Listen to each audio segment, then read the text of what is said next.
Assalamualaikum. Halo teman-teman. Balik lagi dengan saya Karliani. Jadi, kali ini saya akan membahas tentang teori Jane Bodin dan peninggalan monarki di Indonesia. Jadi, yang pertama, saya akan menjelaskan apa sih itu kedaulatan. Nah, kedaulatan adalah suatu hak eksklusif untuk menguasai suatu wilayah pemerintahan, masyarakat, atau atas diri sendiri. Dalam hukum konstitusi dan internasional, konsep kedaulatan terkait dengan suatu pemerintahan yang memiliki kedaulatan penuh urusan dengan negerinya sendiri dalam suatu wilayah atau batas teritorial dan geografisnya, dan dalam konteks tertentu terkait dengan berbagai organisasi atau lembaga yang memiliki yurisdiksi hukum sendiri.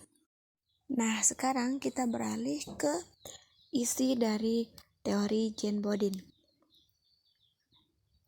Jadi, kedaulatan menurut Jane Bodin adalah kekuasaan tertinggi untuk membuat hukum di dalam suatu negara yang memiliki sifat yang pertama, permanen. Artinya, kedaulatan itu tetap ada selama negara itu sendiri. Yang kedua, asli. Artinya, kedaulatan tidak berasal dari kekuasaan lain yang lebih tinggi. Yang ketiga, yaitu bulat. Artinya, kedaulatan tidak dibagi-bagi dan merupakan satu-satunya kekuasaan tertinggi dalam suatu negara. Yang keempat, yaitu tidak terbatas.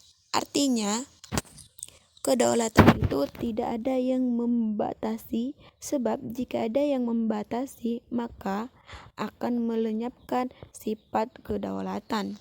Jadi itu teori dari Jane Bodin. Nah, selanjutnya kita beralih ke monarki. Jadi, apa sih monarki itu? Nah, monarki merupakan sejenis pemerintahan yang dipimpin oleh seorang penguasa monarki. Monarki atau sistem pemerintahan kerajaan adalah sistem tertua di dunia. Perbedaan di antara penguasa monarki dengan presiden sebagai kepala negara adalah penguasa monarki menjadi kepala negara sepanjang hayatnya, sedangkan presiden biasanya memegang jabatan ini untuk menjangka waktu tertentu.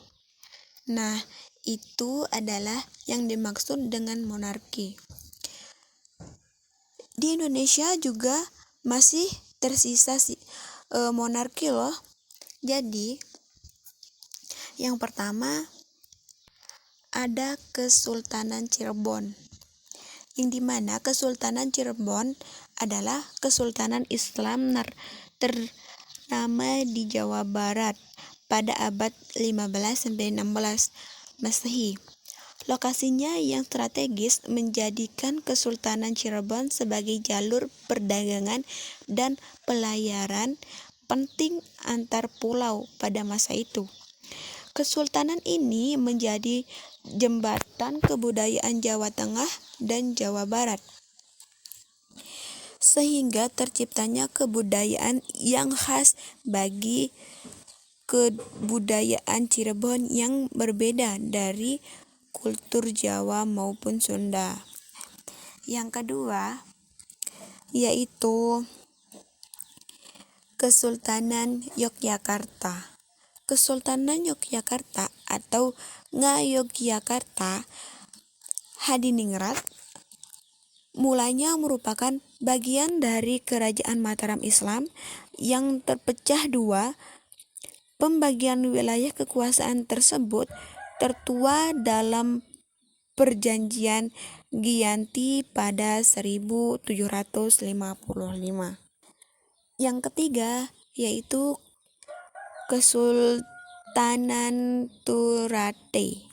Jadi, Kesultanan Ternate atau disebut juga Kerajaan Gapi adalah kerajaan Islam yang berada di Kepulauan Maluku.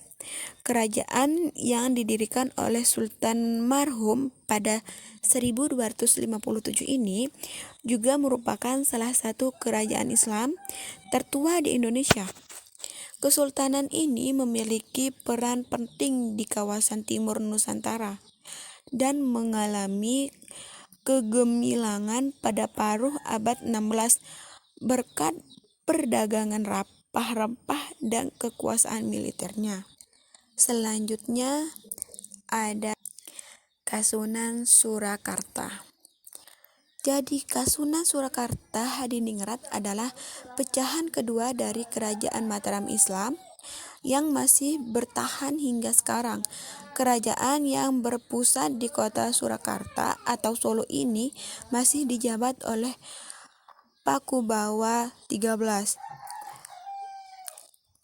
Kasunan Surakarta adalah salah satu dari kerajaan di Indonesia yang masih ada sampai saat ini dan secara resmi telah menjadi bagian dari Republik Indonesia atau NKRI sejak 1945. Yang terakhir di sini saya cantumkan yaitu Kesultanan Delhi. Jadi Kesultanan yang kini terletak di Kabupaten Deli Serdang, Kota Medan ini merupakan Kesultanan Melayu yang didirikan pada 1632 oleh Tuanku Panglima Gocah Pahlawan Indonesia. Kesultanan Delhi masih tetap ada hingga sekarang, meski tidak lagi mempunyai kekuatan politik setelah berakhirnya Perang Dunia Kedua dan proklamasi kemerdekaan Indonesia. Sekian penjelasan tentang teori John Bodin. Wassalamualaikum warahmatullahi wabarakatuh.